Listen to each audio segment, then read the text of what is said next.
जैसे एक question paper दे रखा है तुम्हारे सामने मेडिकल इलेक्ट्रॉनिक्स का, ठीक है ना। ये छोटे छोटे क्वेश्चन दे रखे हैं। जैसे क्वेश्चन दे रखा है spirometer is use for measurement of. अब यहाँ पे स्पायरोमीटर का इस्तेमाल किस लिए करते हैं? रेस्पिरेशन मेजर करने के लिए इस्तेमाल करते हैं। Dash converts biochemical events into measurable signals. ये बायोकेमिकल इवेंट्स को मेजरेबल सिग्नल्स में कौन कन्वर्ट करता है? ट्रांसड्यूसर कन्वर्ट करता है। Which of the following is not an example of body surface electrode. देखो इलेक्ट्रोड अलग अलग तरह के होते हैं, तो इसमें से कह रहा है कि इनमें से कौन सा हमारा बॉडी सरफेस इलेक्ट्रोड नहीं है? Needle electrode, suction electrode, metal plate electrode और फ्लोटिंग इलेक्ट्रोड। तो देखिए नीडल इलेक्ट्रोड जो है ये बॉडी सरफेस नहीं है, नीडल की तरह इंसर्ट करते हैं बॉडी के अंदर, बाकी बॉडी के ऊपर बाहर लगाए जाते हैं, इसलिए नीडल इलेक्ट्रोड जो है इसका आंसर रहेगा। क्लियर है? उसके बाद में एलवीडीटी स्टैंड फॉर इंस्ट्रूमेंटेशन में भी होता है लीनियर वेरिएबल डिफरेंशियल ट्रांसफार्मर, ठीक है ना। BI stand for bureau of Indian standards, bureau of Indian standards, ठीक है ना। विच इंस्ट्रूमेंट यूज और clinical detection of heart sound. दिल की आवाज को सुनने के लिए क्लिनिकल इंस्ट्रूमेंट कौन सा है? क्लिनिक डॉक्टर अपने हॉस्पिटल में इस्तेमाल करता है स्टेथोस्कोप। देखो यहाँ पे इंडोस्कोप, एंडोस्कोप, ये फोटोस्कोप, तो यहाँ पे स्टेथोस्कोप जो है ये साउंड सुनने के काम में आता है। क्लियर है? इसके बाद में ये एक एक नंबर एक क्वेश्चन है। What is the full form of ECG? Electrocardiogram. ECG stand for electrocardiogram. Clear है? Name any two therapeutic equipment. थेरेपी का मतलब क्या होता है? उपचार करना। कौन से हैं? हीरिंग एड्स, पेसमेकर, डिफाइब्रिलेटर, याद है ना? पेसमेकर और डिफाइब्रिलेटर, हीरिंग एड्स, ऊंचा सुनने की मशीन, तो ये हमारे थेरेपी उपचार करने के काम में आते हैं। Define the term pressure transducer.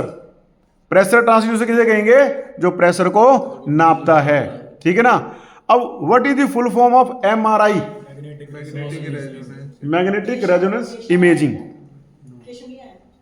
Magnetic resonance imaging. Clear है?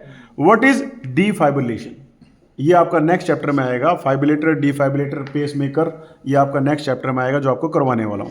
ग्रोथ शॉक ये भी नेक्स्ट चैप्टर में आने वाला, ठीक है ना। बड़ा ही आसान है। अब देखो डिस्क्राइब फोटो इलेक्ट्रिक ट्रांसड्यूसर्स। हाँ जी, बायोसेंसर वाला चैप्टर था ना हमारा, उसमें से 4 नंबर का क्वेश्चन आया है। डिस्क्राइब फोटो इलेक्ट्रिक ट्रांसड्यूसर किसे कहते हैं? What will happen when A current passes through a human body. ये भी चैप्टर आएगा। जब किसी ह्यूमन बॉडी के थ्रू करंट पास करता है तो हमें इलेक्ट्रिकल शॉक लगता है। तो ये 2 तरह का करंट होता है, एक तो मेजर शॉक और एक होता है माइनर शॉक, जो अभी नेक्स्ट चैप्टर में आपको करवाने वाला हूं। Right short note blood pressure measurement. BP जो नापना है उसके ऊपर शॉर्ट नोट लिखना है आपने कि ब्लड प्रेशर हमारा किस प्रकार से नापते हैं। कौन सा इंस्ट्रूमेंट इस्तेमाल करते हैं बीपी के लिए? BP apparatus. और आपको पता है कैसे नापते हैं, तो डायग्राम बनाना है, उसके बारे में बता के आना है। 2 तरह का बीपी होता है, एक अपर और एक लोअर। अपर को बोलेंगे सिस्टोलिक और डायस्टोलिक। अपर होता है 120 और लोअर होता है 80। तो ये सारी बात आपने लिख के आनी है। Explain briefly ultrasonic image system. Ultrasound machine के बारे में बात कर रही है, ये क्वेश्चन आपने बता रहा है।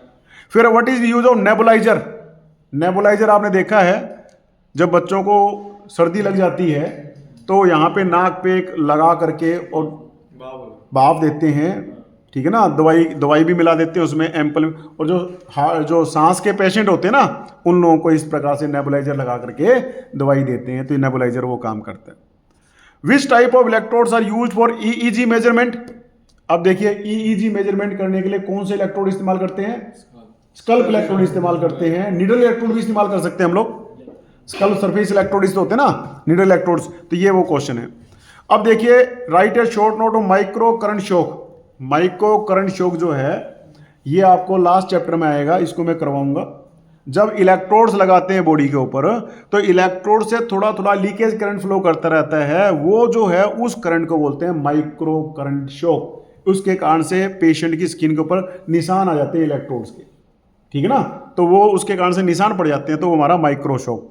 और एक है मैक्रो शॉक, जब सीधा डायरेक्ट एसी मेंस की सप्लाई के टच में आ जाता है पेशेंट की बॉडी, तो उसको इलेक्ट्रिक शॉक लगता है, उसको बोलते हैं ग्रो शॉक कहलाता है हमारा। ठीक है ना, तो ये यहाँ पे उसके बारे में। Draw and explain working of PCG, अभी आपको करवाया था। पीसीजी स्टैंड फॉर फोनोकार्डियोग्राम, आवाज रिकॉर्ड कर रहे हैं दिल की, हम वाल्व की ओपनिंग की क्लोजिंग की, वो उसके बारे में क्वेश्चन आया हुआ, तो ब्लॉक डायग्राम आपको बनाना है।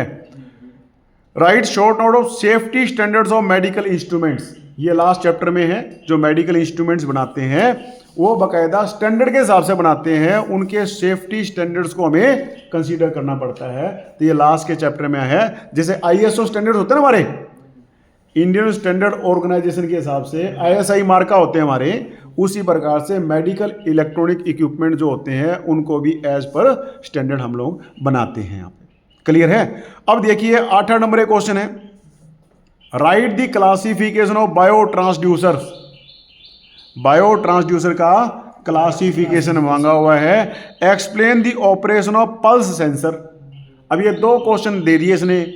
एक तो पहला पार्ट है right the classification of bio transducer, तो बायो ट्रांसड्यूसर कितनी तरह के होते हैं, कैसे कैसे क्लासीफाई करोगे, एज पर एप्लीकेशन, काम के आधार पे। काम के आधार पे कौन सा है, ईसीजी है, ईईजी है, ईएमजी है, ईआरजी है। क्लियर है। As per place of use के आधार पे लेंगे, स्किन स्पेस इलेक्ट्रोड है, निडल इलेक्ट्रोड है, ठीक है ना, स्कल्प इलेक्ट्रोड है। और इसके बाद में और क्या था क्लासिफिकेशन भाई,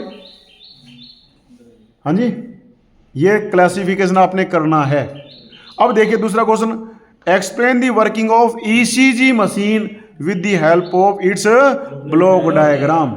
बताया था ना मैंने आप लोगों को, ईसीजी मशीन का आपको ब्लॉक डायग्राम बनाना है, जो कि ये देखिए आपका ये डायग्राम दे रखा है ना, ईसीजी मशीन का ब्लॉक डायग्राम। ये ब्लॉक डायग्राम आपका 8 नंबर का क्वेश्चन आया हुआ है जो पेपर में आपको। अब ये देखिए डायग्राम जो बना रखे हैं यही आपके हेडिंग हो जाएंगे। लीड सेपरेटर है, लीड सेपरेटर हो गया, ठीक है ना। उसके बाद प्री एम्पलीफायर, देखिए प्री एम्पलीफायर हो गया। और पावर और पेन एंड पावर है, ये देखिए सारी यही है। पेन मोटर, ये हमारा पेन मोटर आ गया। तो यही हमारे डायग्राम है जिसको आपने एक्सप्लेन करना है। तो किताब में से आप इसमें से याद कर सकते हो उसको, और याद करके लिख के आ सकते हो। क्लियर है। फिर देखिए write a short note on cardiac pacemaker और लीकेज करंट। तो पेस मेकर में आपको नेक्स्ट लेक्चर में करवाने वाला हूं, पेस मेकर और डिफाइब्रिलेटर क्या होता है, और लीकेज करंट उसके बाद नेक्स्ट लेक्चर में करवाने वाला हूं। तो ये सब आपके क्वेश्चन आएंगे जो कि आप लोगों को सॉल्व करके आसानी से बताने होंगे। तब क्या कर लोगे। तो ये आपका 60 नंबर का पेपर है, तो इसको आपने सॉल्व करना है, छोटे क्वेश्चन और बड़े क्वेश्चन जो कि आपको प्रैक्टिस करनी है।